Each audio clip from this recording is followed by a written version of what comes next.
Hello! After playing a few hours, this is all the information that I've gathered from the new July 3rd update. So let's first talk about the new activities that you can do. You can go into the water. First, you need to buy a wetsuit. There are a few ways to get them. Check your Nook's cranny in the cabinet where you buy your plants, tools, and customization kits and etc. You'll find a wetsuit.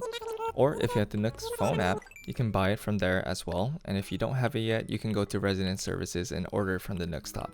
FYI, you'll have to wait a day in order for it to arrive since you ordered it via Nook stop. And finally, you can have a friend buy it for you and send it to you. You should receive it instantly because that's how mail works in Animal Crossing. Pretty cool. The wetsuit counts as a different type of clothing, so you can wear it over your outfits, and your current clothes won't be placed back into your inventory unless you put the wetsuit on first. Pretty neat. Just a side note, you cannot enter into the water without a wetsuit. I've tried. Second, go near the water. You can enter the water by pressing the A button. You can enter the water from different spots, from the beaches, the airport, and even cliffs, but you can only jump off the first incline because the second and third are apparently too high. I tried testing it out, but it wouldn't work out, so that might be because my cliffs are near the stone paths that surround the island, which may be the reason why I couldn't jump off. But let me know in the comments below if you have found out otherwise. Once you're in the water, you can dive in and catch different sea creatures. When you're swimming around, you'll see bubbles spewing from the ocean floor, and that indicates a sea creature. You'll automatically catch these sea creatures when you're directly above it. The only way to move around is by pressing A to move or holding it. I tested out the speed of both holding it and pressing A. Turns out that pressing A is faster than just holding A.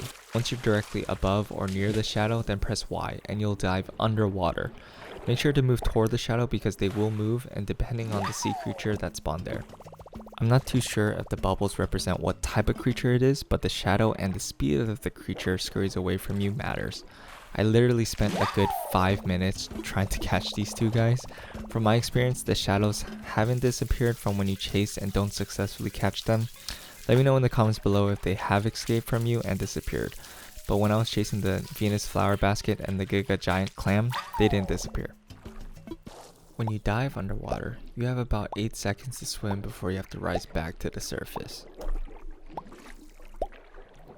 Take note, when you're chasing the faster sea creatures, try to swim above it and not dive until you're directly above it or about to cut it off. Just a bit of advice, but if you find a better way, then let me know.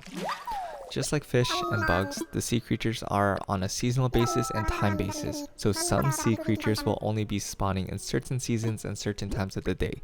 I won't go over what you can catch, since I haven't caught all of them, but I'll explain what you can do with them once you caught them.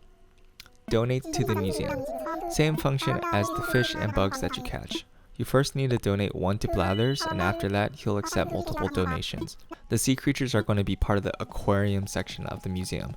They won't have their own section in the museum unless there's some massive update, but by the way things look, I doubt that will happen. Pascal, he's the new NPC in New Horizons. He's a red otter that is pretty adorable, not gonna lie. And apparently he'll only come when you find scallops and will ask to exchange them for a DIY recipe. From doing outside research, Pascal will only come once a day and can appear all day. So I'll leave that link in the description below. Just miscellaneous thing. You can't drop or place non-sea related creatures in the ocean, so only sea creatures can be released while swimming. You can't look at your map while you're swimming. I tried it, but it wouldn't let me. Be sure to get the seasonal bamboo grass item for the Japanese holiday, Tanabata. It'll be gone by July 31st, so make sure you get it. It's pretty cool. The wetsuit on your island is not specific to your island, meaning it'll change each day, just like the tools. I got the black wetsuit on the first day, and the second day I got the yellow one. Not sure if the Nook Shopping leaf print wetsuit is specific to just the southern hemisphere at the moment, since it is wintertime, but time will tell. We'll need to make an update when I do find out. And one thing that I noticed is that you can only come back to the island if you go through the beach. You can't actually go back onto the island through the rock slabs. Sucks. So that's all the information that I've gathered from playing a few hours from this update. I'll be sure to post another video when I find out more about this update, but be sure to like and subscribe to this channel and comment what you'd like to see next about Animal Crossing New Horizons. Bye!